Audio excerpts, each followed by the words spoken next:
This is Health Unfiltered, the podcast where we cut through the bullshit and get honest about fitness, nutrition, and mental wellness. Alexis, welcome. How's it going? It's going great, Josh. How are you? I'm fantastic. I'm feeling great. I got some coffee here, and I'm super excited to talk to you today.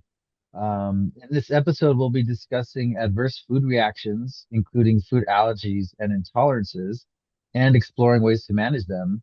But before we get into that, do you want to tell us a little bit about yourself so we can get to know you a little better? Sure. So, for all of you guys listening or viewing, hi. I'm Dr. Alexis Sam.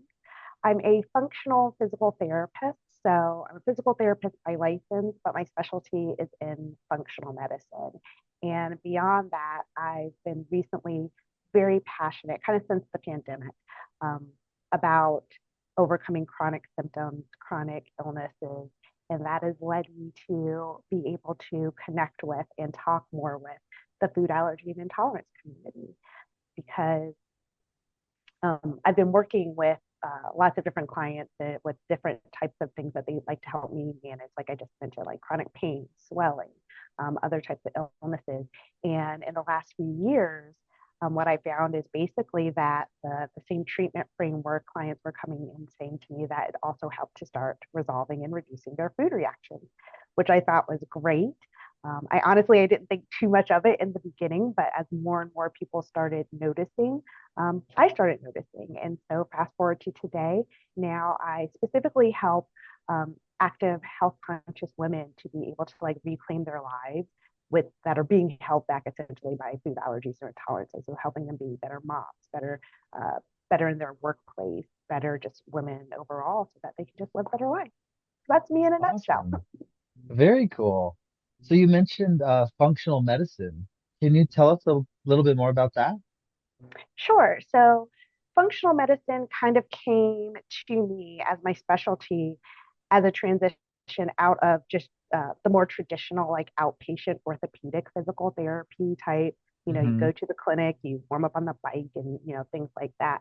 So that's where I started my career, um, using that that strong focus on like the muscle, bone, and joint type approaches to help improve performance and help movement. And like I said, I started that way early in my career. And then I started noticing through my practice that for some clients, that approach wasn't cutting it. And it really inspired me to look deeper, look wider. And that's essentially where I personally found functional medicine as a specialty. So it's really just looking at how the body functions and bridging the gap between function and dysfunction. The medicine, Mm, the approach to achieving the healing goal or the approach to treating the issue is found in bridging the gap between what we used to be happening and what kind of isn't happening. So got it. using the knowledge of function as the medicine in the treatment plan. So that's in essence what functional medicine is. And that has now become my strong foundation and specialty to help people improve the quality of their life. That's awesome. Yeah, I've heard the term before, but I never really knew exactly what it meant. So thank you for taking the time to explain it.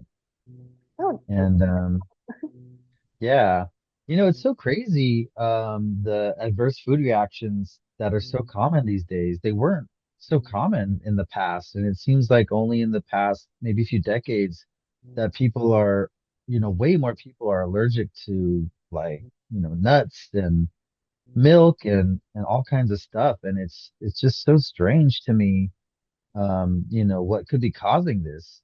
Um, I mean, do you have any take on that? Like why people are having so many adverse food reactions now versus in the past? I think there's a collection of things. And most of us kind of have a basic appreciation of what those things can be. And it's just a matter of how we how we approach them in our own lives, how deeply we believe them. But I definitely think that, environmental factors take things into, or the environment is a factor in the recent development or the recent increase in these food reactions that we're seeing. Family patterns and family, like lifestyle choices. Um, Hmm. I I'm going to be candid when I say I don't see in my research and in working with clients, I don't necessarily see the strongest relationship to genetics when we're talking about passing things down. I'm not saying Yeah. it doesn't happen, but I don't see the strongest relationship. What I do see the strongest relationship is lifestyle patterns, tradition, family habits that are Hmm. passed down from generation to generation. So they very strongly give that, passing down appearance, even though they're not necessarily all genetically tied. So I think that that can play a big factor. I think from a social context, um, what started off, I think, as good intentions to get ahead of global or even like nationwide type of illnesses and things like that. What started as good intentions to like really go out headstrong and really kind of corral these issues. Um, I think the flip side of that or the disadvantage of that is that we're starting to now overlook the natural signs and symptoms that our body just naturally displays and lets us know when things are not feeling and performing their best. And we're throwing an ibuprofen at them, or we're walking it Oh off, yeah. or we're doing this and that. And that is also allowing those underlying factors to continue to stir and grow. So that's the other big marker or big factor that I see, in addition to like the environment and the family habits that are contributing to why we're seeing so many um, reactions now where we didn't before. Quite honestly, Hmm. uh, there's a lot of solutions in my treatment framework, my food clues framework that I use that kind of give homage and reflect back on those like old home remedies. They worked for a reason. More naturally based, the body absorbs it better, like all those things. And I feel like with technology and things going faster and the world getting bigger and more expansive and we're going more places and doing more things, we're kind of coming away a little bit from those more naturally based simple solutions that have always worked. And so that's Right. where I've kind of kept my wheelhouse, in terms of treatment to help my clients. Nice. And when you mentioned like family traditions or just things that are passed down, what kind of traditions can contribute to adverse food reactions? Um, you know, traditions, traditions, and I guess I'll say like socioeconomic factors. There's a Hmm. kind of like a thin line between the two. So Right. things like um, the walking off when you've got like a cough or a sneeze, and it's just like, oh, you'll get over it in a couple of days. Like families that kind of don't um, have that history of, approaching sickness and giving the body time to like heal and recover. It's just like go, go, go. Or families that don't necessarily like generation over generation don't have the skills or appreciate less processed foods, being Mm. sometimes there's just lack of education to be able to produce fresher foods or work with fresher foods, like know what to do with them, know what they are. And those more refined, those more processed foods break down, our inner body functions, our systems, our organs, and that can open the door for more things, including allergies and intolerances, to be passed down. Another thing is like certain cultures. Um, I could tell you, me growing up, like there was it was never said this way, but like there's no such thing as allergies in my family. Like we didn't that didn't exist. Like you were just Right. you were just like whatever, just eat it, or you know you can't get up from the dinner table until you clear your plate. But there's Hmm. something going on in the body that somebody's struggling with. So like things like that. Um, Yeah. family histories that aren't very active, less Hmm. exercise. So those types of things that generation to generation that continue to get passed down can definitely affect how the body functions. And therefore, when you come up to different foods or food ingredients that the body can't handle, like it can't digest, break down, it can't neutralize whatever it needs to do, um, those rejection signs, those natural signs of the body saying, don't give me this, I can't handle it, is what we've come to know as our allergies and intolerances. Yeah. Yeah, I love that. You touched on ultra processed food, which is a huge problem for so many different reasons, and it's so prevalent these days. I feel like some people don't even know what whole foods are, A lot of just yeah, a they're lot of just people not don't. familiar. And for those of you that aren't familiar, it's anything that grows naturally from the ground. It's not processed, it's not made in a factory. It's just plants and animals that we eat and we've eaten for, the longest time. And they can really go a long way in curing food allergies, food intolerances, and way more. Um, but you touched on exercise too. I think exercise, it can do a lot for all kinds of health issues. So I'm glad that you brought that up. But do Yeah, you think, oh, go go ahead. ahead. I had a different question, but I'd love for you to go further on that. I was just going to say in a nutshell for anybody who might be wondering, like, how does exercise tie into like my food allergies? In a nutshell, um, exercise ultimately it does two things in a very general sense. It optimizes the function of your major body organs overall, Mm, including your digestive system. It hmm also stimulates and encourages regular circulation of our body fluids and blood. And that's where a large amount of our immune cells lie. So without that good circulation, that replenishment of those fluids and things, it can impact our immune function. And most of us, especially those of us who are challenged with food allergies and intolerances, have an appreciation that the reactions are related to something within your immune system. So, not challenging that immune system by getting that fluid moving and not challenging your body's organs to be able to clean themselves effectively, do what they need to do, those can be a puzzle piece that contribute to food reactions. So, for anybody who was wondering, in a nutshell, that's how it's connected. definitely. Thank you for that clarification. Do you think modern agriculture has played a role in the rise in adverse food reactions? I think it has, but you're bringing up um, little sprinkles of, I think, a bigger picture concept. Because when I'm talking to my clients about, managing their allergies or even like resolving them, because a lot of them are able to fully resolve them, we're able to make them or get them to fully go away by improving body Mm, function. A lot of clients in the beginning, they start thinking externally. They start thinking about the environment. What do I need to avoid? What do I need to clean? What do I need mm, to do, in relation to my outside world? So in your example that you're asking about, agriculture, yes, I think that um, you know, our climate affects how things are able to grow and how our natural fruits and vegetables are able to develop like the nutrients that they need or that they naturally are supposed to produce. I think pesticides are a big issue as yeah, well.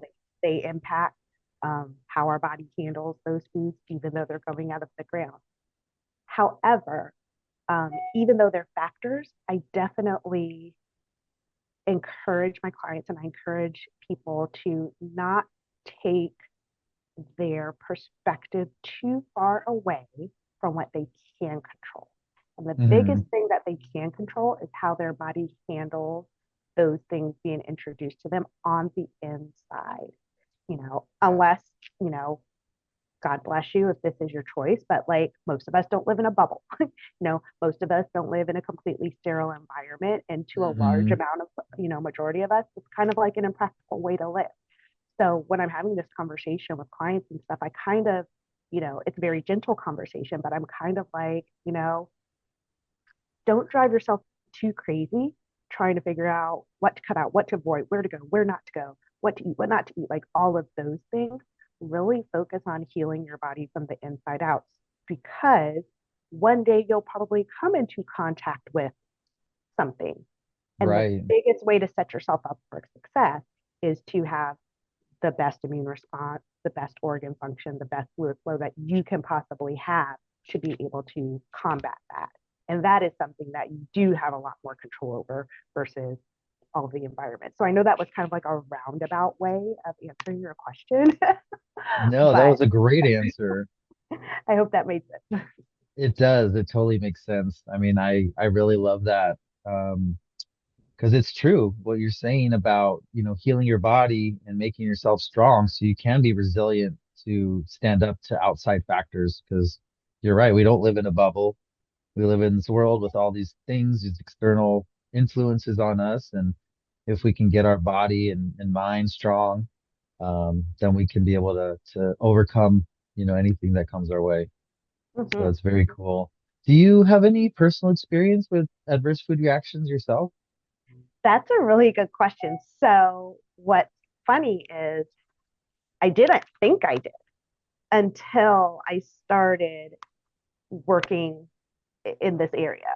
Until I started working with more and more clients and really going back to the basic definition of what allergies and intolerances are, which are basically just rejection signs. They're Hmm. basically rejection and avoidance signs that your body is throwing up to you to say, hey, there's something about this that I can't handle. It's not safe for me. Um, with a sprinkle of, you're not quite listening, so I'm going to show you in a big bold way and maybe even point to the where the problem is that I'm having, and that's where you kind of see like your skin breakouts or you get pain in a certain area. That's Hmm. actually the essence of food clues. It's knowing the nutritional kind of characteristics of the food and Hmm. then matching that with your food reaction and again bridging that gap using that information to narrow down where in the body the problem is, what the specific problem is, and likely where it came from, so we can use all of that information for treatment. So what I some of the chronic like pains and things that I had, with the digestive issues that I had in the past, um, the one or two occasions of like a little rash on my hand, swelling in my hands and fingers. When I remember when I was younger, um, and full disclosure, I used to almost, it was weird. I always used to brag about it when I was, yeah, like a child, Hmm. because we didn't talk about it so much in our family. There was like a part of me that actually felt like, oh, I was different. This is like a check me out. But I used to have skin reactions to celery for a while Oh, when interesting. I was younger. I remember that, and then I used to hate the taste, which again is a rejection sign. And then Hmm. in my teens, I noticed that the celery reaction reduced, but was replaced with peppers. So um, Oh. bell peppers and even cracked Hmm. black pepper. If it would get on my skin would get like itchy. Sometimes, depending on what it was, I'd get like a little like what I now would know is like a hive reaction. It would kind of bubble up a little bit type thing. Hmm. But it was so few and far between. And then I would just avoid it because it happened one time 5 years ago, at that point.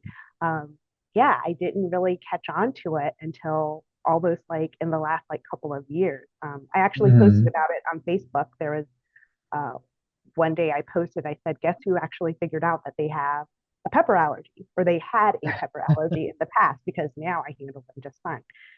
So to answer your question, I grew up my whole life not thinking, but there were little hints and little sprinkles of me having some food reactions. Yeah. So nothing major that you had to overcome, just kind of little signs here and there. Nothing major, but definitely little science here and there. And, you know, I think the blessing in that is that it gives me an opportunity to reach even more people, because we do have Hmm. people on one end of the spectrum who they know that they have reactions, they know that it limits their life, um, and that's one thing. But we also very likely have a larger group of people, perhaps on the other end of the spectrum, that has chronic headaches or migraines, or a general like rash or something like that, that Hmm. they don't necessarily put two and two together, and Or no, IBS, they might yeah, call it. that it's called IBS, or it's Hmm. diagnosed as Crohn's or things, and all of those things are real. But allergies or intolerances, and then the underlying factors driving all that is still wrapped up in there, and it's still sometimes a mystery to the person that's experiencing them. Definitely.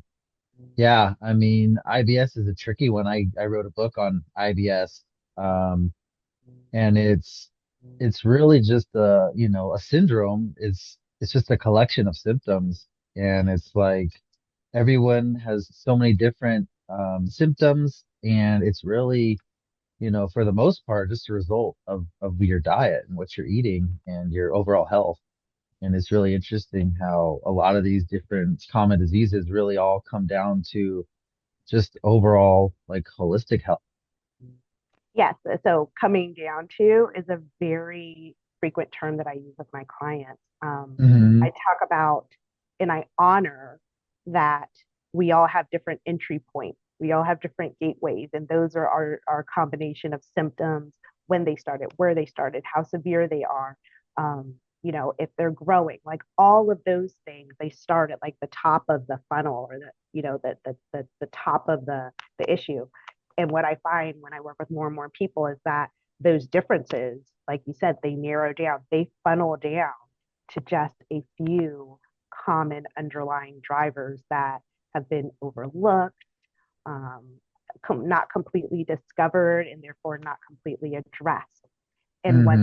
once we identify and work through those, again, that's the essence of what I put into the food clues framework. Once we identify and start tackling those, that's where we kind of come back out of the funnel, and we're able to start neutralizing and start reducing those reactions.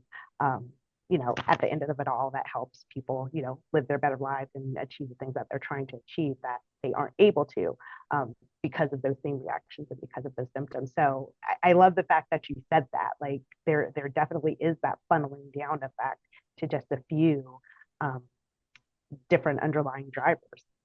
Yeah, definitely. Sometimes it seems so simple to me. It's hard to explain in more depth to people. It's like you just need to exercise, you need to eat good, you need to take care of your mental health, and that's, pretty much it. But you can go into all sorts of different, sub topics within those.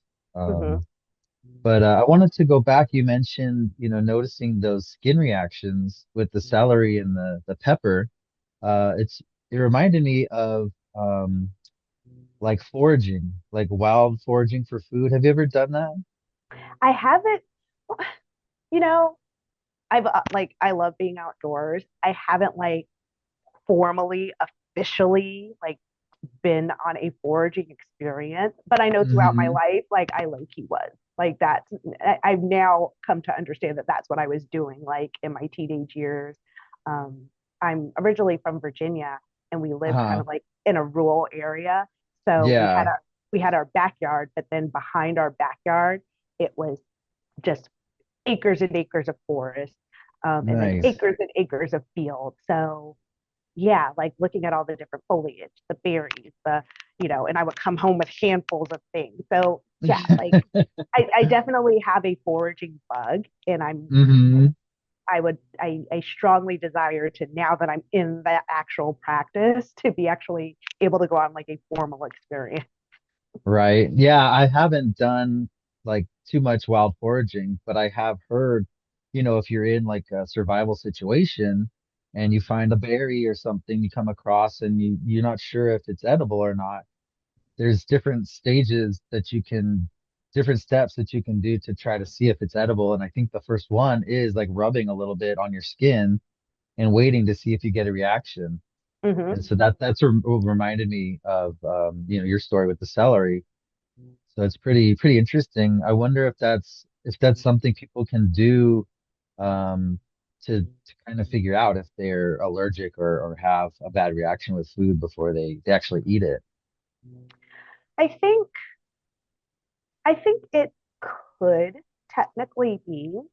However, I always, you know, when these questions come up about like what can I do and how can I start and things like that, I tell people,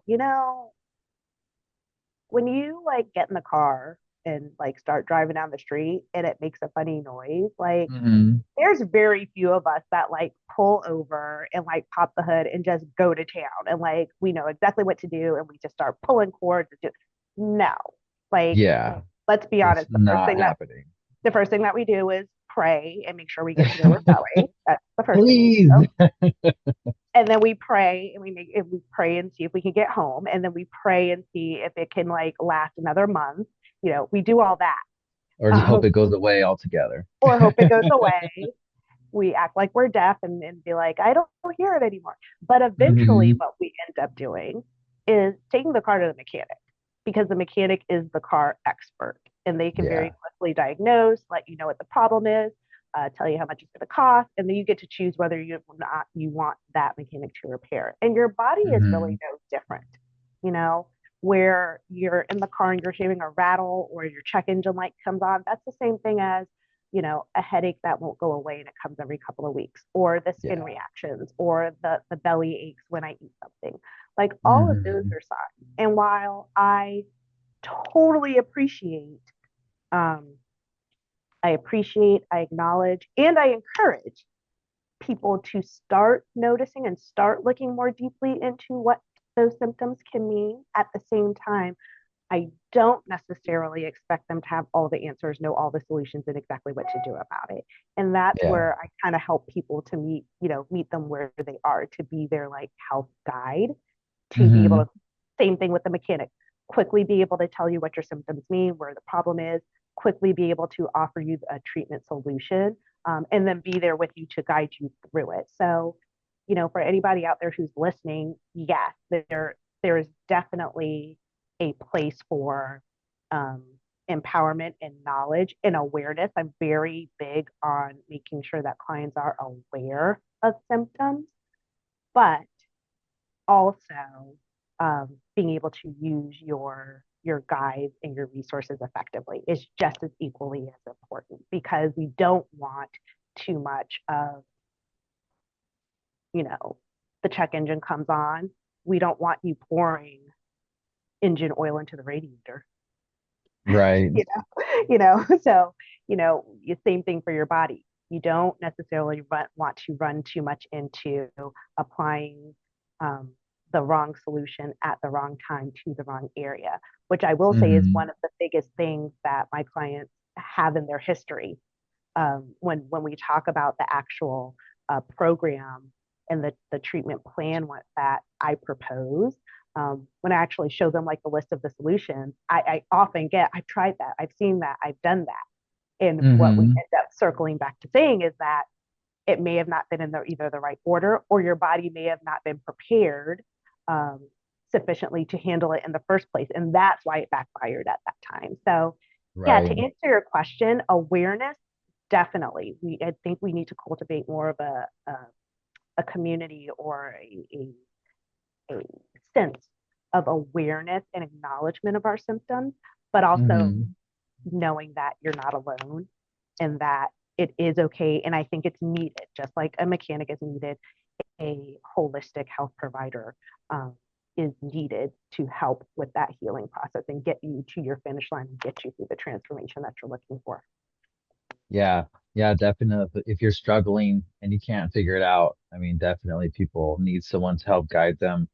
I was doing the research on my book for IBS, and I I realized that I had IBS, and I had healed it by changing my diet, but I didn't even realize it at the time. And I just want people to know that it's not normal for your stomach to hurt after you eat. Your stomach shouldn't hurt after you eat, and if it does, that's a clue that you might be eating the wrong foods. So I wanted to share that. Um, but can you go into the differences between food allergies and food interactions a little bit? Ooh, that's a you're asking all the great questions. I try. So what's interesting about that is um, there's a lot. Like if you go and Google like allergies versus intolerances, allergies versus sensitivities, you'll get a ton of things coming up. And I promise I'm getting to my answer. um, because and the reason that I'm kind of preparing is because the uh, the crux of it is, or the top part or the initial part of my answer is that I don't believe that there's as much of a difference as we've kind of been led to believe. Hmm. And let me explain. Please um, do. and I think one of the perspectives that can explain it is like small picture or tunnel vision versus big picture. Hmm. So I'll say that one of the biggest factors that pop up and that people talk about when they are discussing the differences between allergies and intolerances is that they'll say like allergies have to do with an immune system response, and Hmm. a dysfunctional immune system response, or immune is always associated with allergies side. And Right. then the intolerance and sensitivity side is usually associated with something with like digestive system and digestive Mm. dysfunction, things like that. Like, trust me, if you're hearing this and you have these symptoms, that like I know you know what I'm talking about. However, I think it's like somewhere between like 80 and 85% of your immune cells are in your intestinal lining, which is part of your Mm. digestive system. Yeah. So, big picture, I'm just kind of like, so your immune system is in your gut. So, are we really having, so I didn't put the immune cells there. Like, I didn't do it. Um, so, I think, one of the biggest differentiating factors just by science, low key isn't true, you know? Mm. And so, what I am starting to see when I do have this conversation with clients, I do kind of say something like another consideration or another perspective that you could take is the things and the symptoms that you see versus kind of the ones that you don't. So when Yeah. they talk about like allergies, they talk about immune system, and they say some of the hallmark symptoms are like swelling and like the inflammation and like the hives and Hmm. the breakouts and the redness and all of that. Well, again, you know, reading anatomy, biology, just like the basics, you know, 80% of your immune cells are in your intestinal lining, which means they're in your gut. A good amount of inflammatory proteins and things run around in that area. So just because we can't see it doesn't mean that it's not necessarily happening. So Hmm. again, as I read more and as I like work with people live more and more, I often explain it as it's probably not that unlikely that those hives, inflammation, and things that are going on in the allergy side on the outside probably happening on the inside in our digestive Right. line, in our gut, and we just don't see it. But more than likely, they're probably more similar than what we actually think. And when people ask, or they get diagnoses or they're asking questions, do I have an allergy or an intolerance? I very easily say you probably have both. And what you're seeing Mm.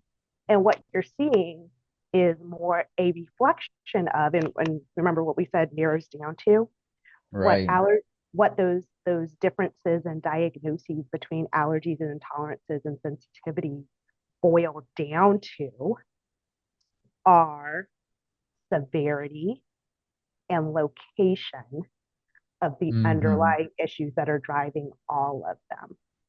And Right. that's kind of why, if I give an example, that's why you see people who have severe reactions to peanut. They have to have an EpiPen. They can't even say Hmm. the word peanut or they'll break out. Versus, and I don't like. I'm sorry. I mean that like a very severe reaction versus a mild. Yeah. You see people with mild reactions to peanuts, but we're both Hmm. talking about peanuts. So what's The the same difference? thing. Yeah. We're talking about the same food. So what's the Yeah. difference?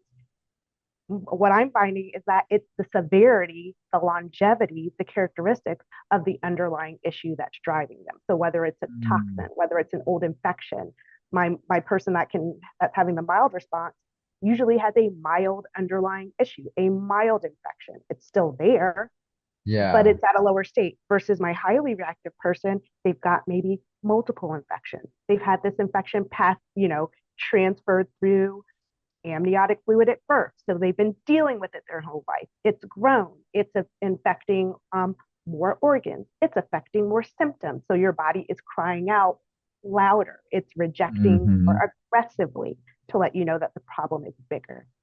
So Yeah. yeah, to answer your question about allergy versus intolerance versus sensitivity, what do I have? And all of these questions, my simple answer is yes, yes, you do. And they're not, they may not be as unsimilar or dissimilar as we may have been thinking. And that's Wow. been a strong key to help me, been a very strong key to help me help clients get over the hump Hmm. of their reactions. Because like in one way, if you go down a rabbit hole of just seeing something as, you know, that the traditional allergy, it might cause you to look in one area of the body, you know, or function on just one system of the body. Where if you look at it in a bigger picture, you know, like I said, 80% of those immune cells are in the gut. Yeah, so then that points a finger or shines a light on that importance of gut health in the allergy and intolerance, you know, treatment experience, where I still get a sense of that conversation isn't necessarily being had as much, or that treatment approach is not being integrated as much as it could be. So again, a long explanation to answer your question, but these are all the things that I've come to like learn working with people and researching over the years that is really turning the corner for people to help them be able to, you know, achieve the freedom that they're looking for and be able to live their lives less restricted when they've been told all these years that they couldn't. So Hmm. yeah, we're talking about big topics here, Josh, and I love that you're asking those Definitely. questions. Yeah, I love that you have great answers to my questions. I'm so sorry to do this. I hear my dogs crying over in the other room. If you excuse me just for a sec, I'm gonna go check on them real quick. I'm still here though with you if you wanna keep going. What's going on over here, guys? Oh, these dogs. They're There's always something. I think Yeah, they're just lonely over there in the other room. probably the only reason I don't have pets is because I travel so much, and Yeah, it's hard to it's travel it's with it's pets. hard and it's not fair, and it would break my heart. But I love dogs. I love cats. I low key want an iguana one day. so Nice. I I had an love iguana once for a while. They're a lot of work. it. They are. They make a It's mess. it's yeah. It's not just they sit in a cage and lick their lips. Like they're an investment. And God forbid, my aunt had one growing when I was growing up, and I loved him. Um, and one day he got out. Oh no. They're fast, aren't they? They are fast and they hide in plain sight. We look for that sucker for Hmm. days. And he ended up in the closet, like on the, you know how like those closets have like a top shelf where you can like put like, Yeah, he was on the top shelf in the walk-in closet, just just chilling. chilling. How funny. Anyway, Anyways, so I think I know the answer to this question, but can people overcome food allergies and intolerances? And if so, how? What are some steps they can take to start getting into that? loaded question. Um, I firmly believe the answer is yes. The number one reason That's I what I believe it, thought you were gonna say.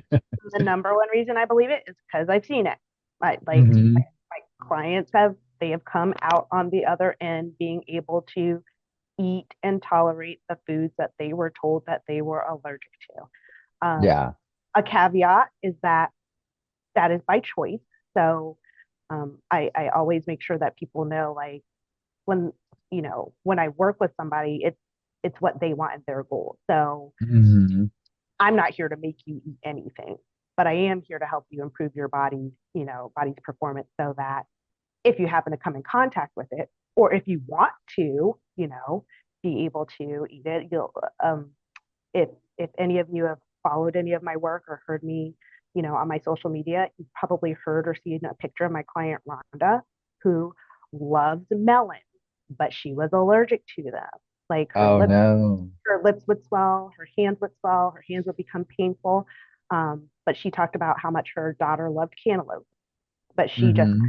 She couldn't handle it, and she would have to like either wear gloves to cut it up, or like, her daughter wasn't able to handle it. And now she's able to handle it fine. And now she loves going to cookouts, and now she can go to cookouts and not be, necessarily nervous about bumping into somebody who just cut the watermelon, or, things like that. So yes, I believe that food allergies and intolerances can be resolved because I have people who've resolved them. Um, Conceptually, the first step is realizing that your actual food reactions are the symptom. They're not really the problem. Yet they may have been presented to you as the diagnosis, like you have melon allergy, stamp, you know. But in Hmm. actuality, that's just the symptom, and that's the essence of food clues. The the clue, Right. or the fact that you react to that, is a clue. And what is that clue? The clue is what's the characteristic of that food and where in your body does that affect you? And those two pieces of information point you to the underlying factors that are driving your issue in the first place, your hives, your itching, your pain, whatever the symptom is that you experience.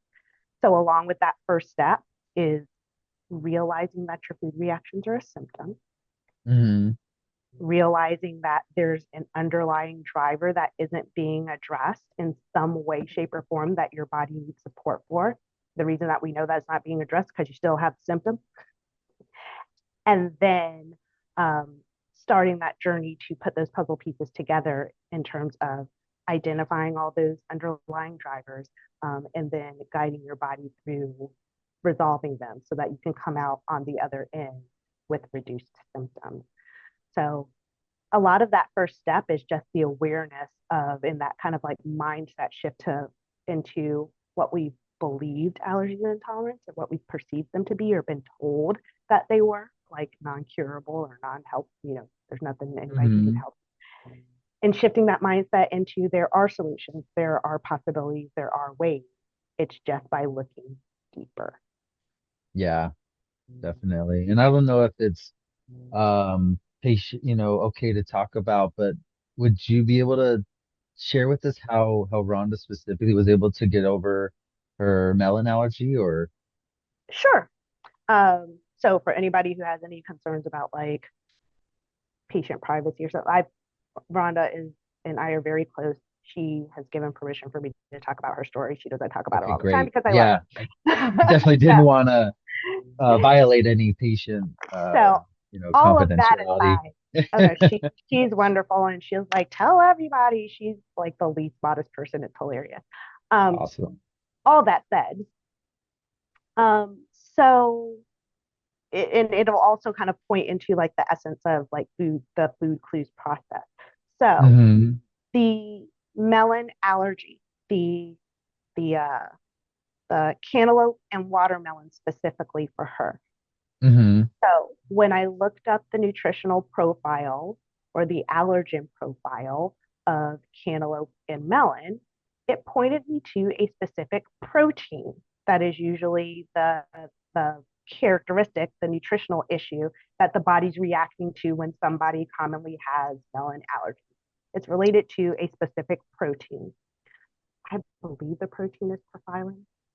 I'm not sure off the top of my head, but Like a deficiency in but that protein or it's a difficulty being able to break down and use it in the body. ah, So almost think of it conceptually as like if your body is having a problem like breaking down and utilizing it, almost think of it like swallowing a brick. Like mm, if you swallowed a brick, like you wouldn't be able to like break it, just sit, and it's right. and it's heavy and it's not going anywhere, to the point of if you looked at another brick, your body would probably be like, can we not? Like, let's like, and that's the beginning of the avoidance. That's the beginning of the Yeah. rejection signs. And then if you happen to get that brick down in your system, something's going to react. So that's Hmm. so that's the second part. I was able to identify that it's usually one specific protein that people are rejecting when they have a melon allergy. And then I looked at what her reaction was. It was swelling and pain in skin areas. So her hands Hmm. would swell and get painful, and her mouth would swell and get painful. So I said, okay, let's look at skin as an organ, skin as a system. What else is skin as an organ and a system related to? It's also related to your lymphatic system, which is your fluid flow Right. system. It also produces your immune cell. A lot of your Hmm. lymphatic system is responsible for producing immune cells. Um, your blood system, your cardiovascular system, also responsible for producing immune cells. All of those things run very close to the surface of the skin. So I'm just like, okay, I'm seeing where her problem is. What's in that area? Lymphatic system, which low key your immune system, and cardiovascular system, blood. Right. She also had a history of an old infection that never really got resolved.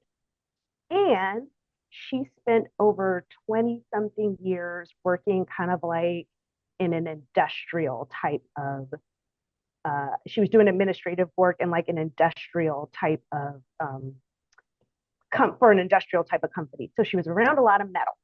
Yeah. So at the end of it in her system, what we found was evidence of metal overload and an unresolved infection. So Wow. then what Was that so like a then heavy what metals or? heavy metals, yeah. Oh, ouch. I think hers specifically was iron, I think. Hmm. Iron, no, iron and copper. Copper, because the town that she grew up in had lots of copper mines and produced a lot of copper Oh, so interesting. from when she was a little girl. So, what did we do to kind of bring her back out of that? We first prepared her body, which is the first stage of the food clues framework. We get things ready to start tackling the issue. So after her body was nicely prepared with good like vitamins, minerals, nutrients, then we went after the enemy. We did a metal detox and we did infection control. We did a germ clear Hmm. out. After we did that, then we circled back to improving immune cell performance and production in the blood and in the lymphatic system where her symptoms were. We went Right. repaired and restored function. And as we started doing that, and at the end of it, then we circled back and the rejection was gone because Wow. it was no longer a threat. She was able to handle those proteins and she was no longer Incredible. yeah.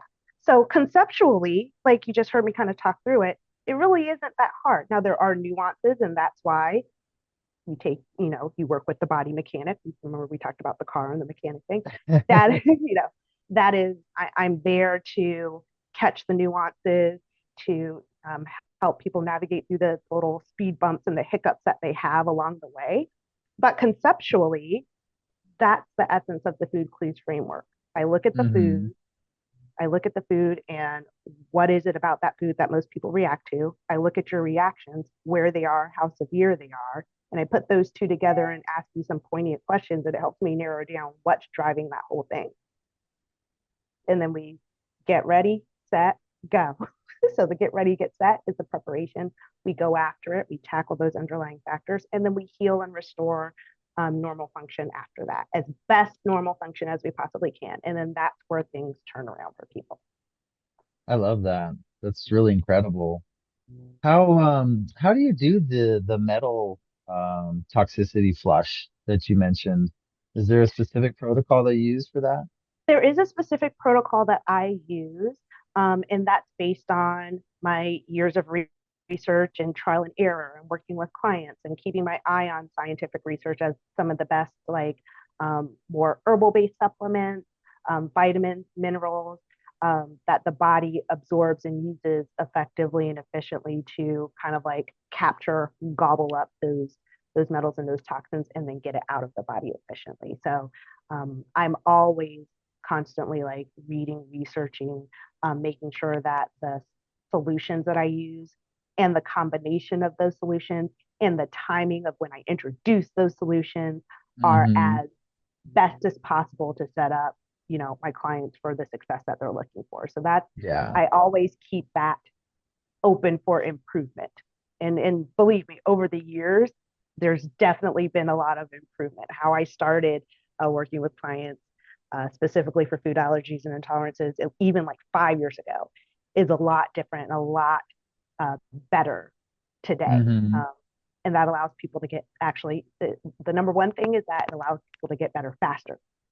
what took what took 18 months to 2 years about 5 years ago now takes about 10 to 11 months, which I think is a great improvement. So That's fantastic. Yeah. yeah, it's been a What great in, journey. what inspired you to develop food clues? um, Specifically, the food clues framework that helps people with food allergies and intolerances. Rhonda, Yes. Rhonda inspired that because Wow. she was the very first person we were working on. She had some other health issues, and Hmm. she was seeing me for one of my functional medicine programs. And she was the first person to come in and say, you know what, Alexis, she went to a cookout, and she does the same thing. She was like, I just wanted a piece so bad, and I was just gonna have the one piece. And she realized she had the one piece and it was fine. So then she ate more and more. And then she was like, Oh and no. now I get these little mini watermelons and I can eat them all, by myself and like no problem. So she was the first person to let me know that the work that we were doing helped resolve that specific Hmm. symptom for her. And then there was another and another, and then I was just like, okay, maybe we've got something here. And so I started putting the food allergy and intolerance lens on my existing functional medicine framework and making Yeah. some kind of tweaks specific to that. And that's essentially how like the food clues framework was born. That's how I now focus on educating that community and empowering that community, letting them know that the possibilities are there. It literally all started with Rhonda. That's really cool. And who does your program work best for?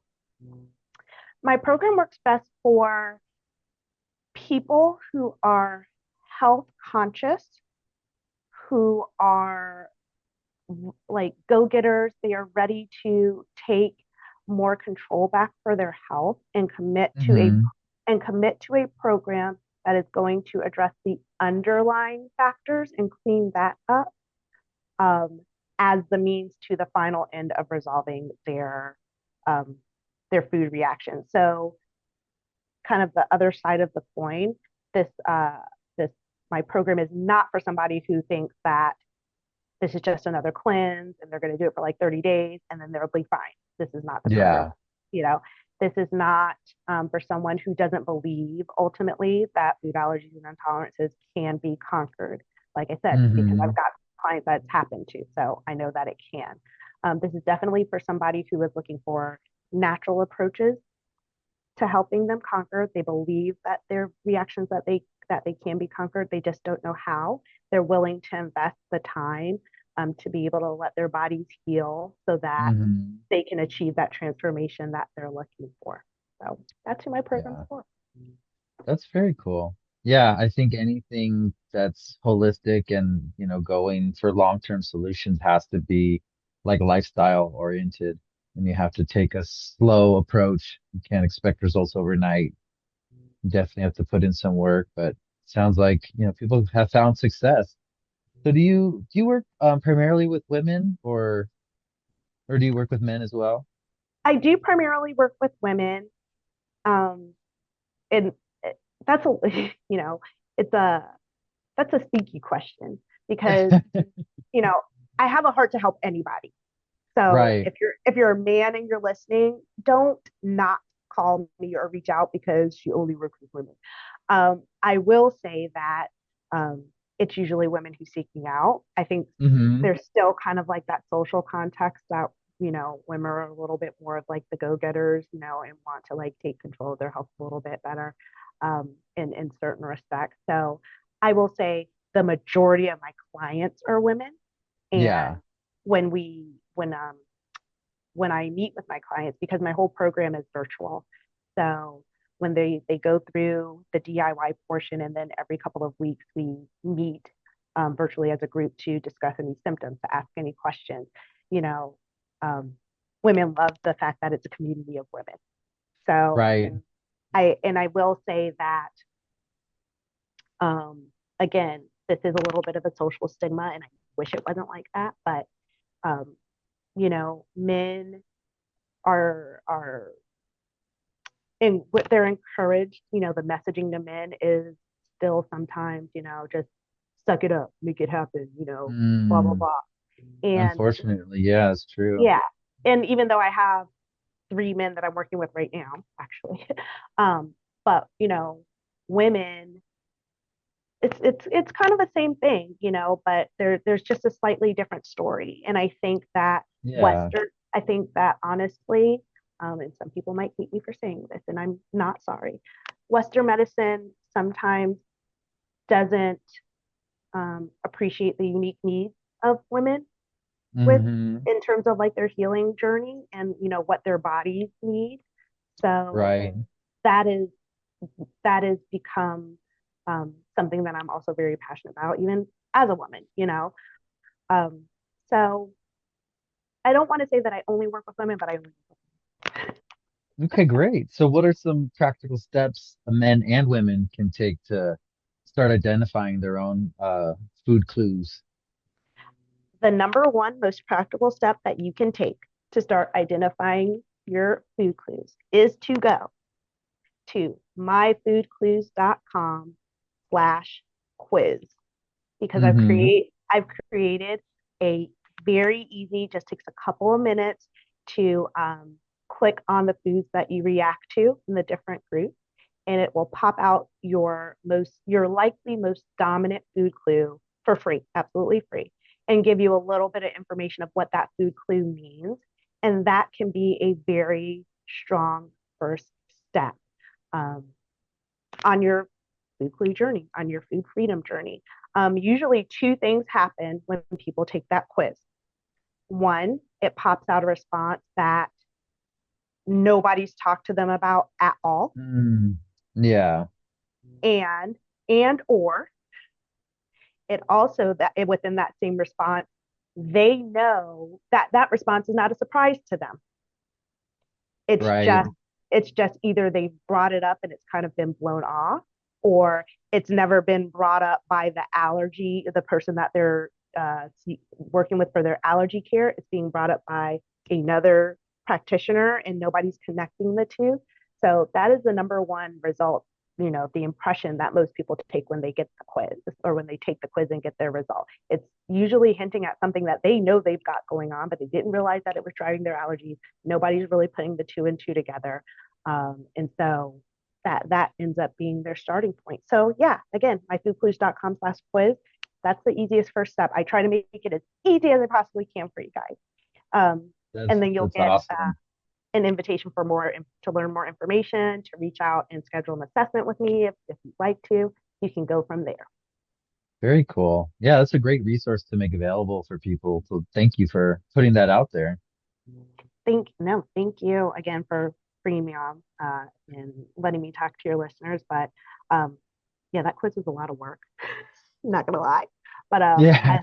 I love the fact that it's able to give people that important first step and start pulling some clues Yeah, together. So go take the quiz, definitely. guys. Definitely get out there and take the quiz. Um, Before we wrap it up, I wanted to talk about the Food Clues podcast. Can you Oh, tell us a little bit more about that? sure. The podcast is kind of just well, I'll tell you what's about in the past, and then I'll tell you like a little bit about what I'm hoping to do in the future. Yes. In the past, it's just been another opportunity for me to share the knowledge that I have learned through research and through working with clients in the area Hmm. of conquering food allergies and intolerances. So you'll hear me talk about you'll hear me talk about like the food allergy as like an equation and how you have to know the different parts of and acknowledge and treat the different parts of the equation to solve the equation, pull those puzzle Hmm. pieces together and reach the goals. You'll hear me talk about some of those connections between other conditions and other symptoms and how they relate to food allergies and intolerances, so bridging that gap. So it's really just an opportunity to get and listen to more information about food allergies and intolerances from a more practical perspective, from a more holistic perspective, perspectives that don't talk about drugs, that don't talk about shots, that don't talk about, you know, eating your trigger food to build a tolerance to Hmm. it, all of Hmm. those things. So that's what it has been in the past. And we'll continue. I will continue to talk about those topics because I feel like they're important. But moving forward, I'd like to start having conversations with people. Um, Awesome. so uh, some of the some of the uh, interviewers, some of the hosts, some of the podcast hosts that I have, guested on this previous year are actually going to be guests coming on next year to talk about their food reactions, their food experiences, and we're going to start having more conversations of, what is that day in the life of somebody who's experiencing those reactions like? What have they been told? What are the things that Mm, Western medicine is kind of, saying or encouraging people, and how can that be different, you know, compared to the food clues approach, and how can uh, using a food clues approach yield a different outcome, preferably a more desirable outcome. So I'm looking forward to having conversations with more people about, what's been your experience? What are the burning questions that nobody's been able to answer for you? What can we do about that? How can we look at food allergies and intolerances differently? So having more conversations instead of um, just listening to me kind of gab about what I've learned and who I've worked with, which is great. But having conversations and listening to other people, um, I think can be very beneficial too. So that's what I'm looking forward to doing in 2025. very cool. And Yeah. are there any podcasts that you enjoy listening to personally? I like listening to, and that's actually why I'm glad that we connected. I really like listening to, or I'm actually a blog reader, a pretty good blog reader too. Um, Hmm. Anybody who's talking about,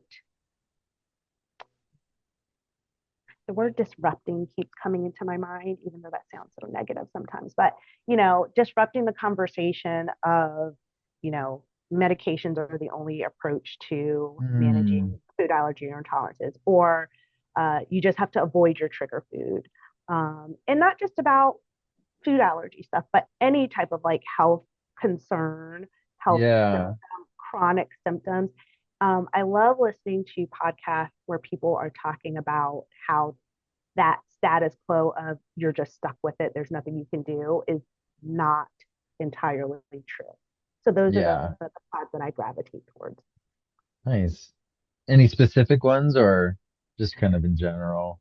Mm, I like, so I like Rebel Health podcast, pretty Hmm. good. And then I like, oh shoot, like his uh like the pod, and like the icon is like the Rev RX. So and I will get you his name, but he was a, so he has a Christian background, and so do I. So that was one way that we connected. But he is a pharmacist, so he comes from a Western medicine context, also similar to Ah, me, but is recently transitioned to understanding and really helping clients have a more holistic approach to um, to their health, and not necessarily relying on prescriptions so much. So that's where you get the Rev RX, or the Rev prescription, logo from. But I will make sure that I get you the actual name of this podcast. That's probably like one of my favorite ones to listen, because he's talking about how, again, how, a formal prescription approach to certain things doesn't necessarily have to be like the solution. There are holistic, there are non-prescription, more naturally based solutions for generally just about any health concern. And I love people who talk about stuff like that. So, definitely. Is that the Rev RX podcast with Chad Chad, yeah, Potts? yeah, Yeah. it is a Chad. Cool. Yep. I just Thanks. looked I it was up. like, I'll have to look into definitely. And I was like, I wasn't sure if that's actually what his podcast is called, but that. it's on my Spotify. I just go and I click. I don't remember. Right. Yeah. But yes, it is Awesome. the Rev RX podcast with Chad Potts. Mhm. Very cool. Well, before we start to wrap it up, is there anything else that you want to talk about? Um, I don't think so. I just, um, if anybody's still listening out there, I think to wrap things up, the last thing that I'd like to say is the food clues philosophy is that every food you avoid is a clue to your health. Hmm. And that's where my foundation lies, is that if you're having a food that you're avoiding, whether it's because you've been diagnosed as an allergy, or whether it's by diagnosed as an intolerance, whether there's just something inside of you that you just know you don't like the taste, whether it's a texture thing, that means something too, you know, all of those, Interesting. yeah, all of those reasons for avoiding foods are clues to little opportunities to help your body function better for your overall health, but also to help those reactions not hold you back from living your best life. So, Yeah, yeah, every food you avoid is a clue to definitely. your health, guys. Good to know. And so where can listeners get in touch with you? You can find me. I mostly hang out social media wise on Instagram and Facebook, Hmm. and in both places you'll find me as the Food Allergy Doc, all one word, the Food Allergy Doc. If you do any Google searching, you can find me as the Food Allergy Doc, or anytime you Google food clues, I should pop up as first. But Very cool. just remember the Food Awesome. Allergy Doc, and you'll find me. Definitely. Or the body mechanic, aka body mechanic. I don't know if That I'll pop was a up for great that, but analogy. No. thanks. Well, no. So yeah, everyone, please reach out to Dr. Alexis, the food allergy doc. If you're having any issues, sounds like she really knows what she's talking about. And I'm interested to go on and take your quiz and see what pops up for me. I don't think I have any food allergies, but who knows? You never know until you look into things. So thank Mhm. you so much again for your time. I really enjoyed our conversation today. Oh, thank you. Like I said, it's always a pleasure. Definitely. And Hercules came up here on my lap and he wanted to say hi to everybody. Aw. There he is. All right, Hercules, let's say bye. Bye, everybody.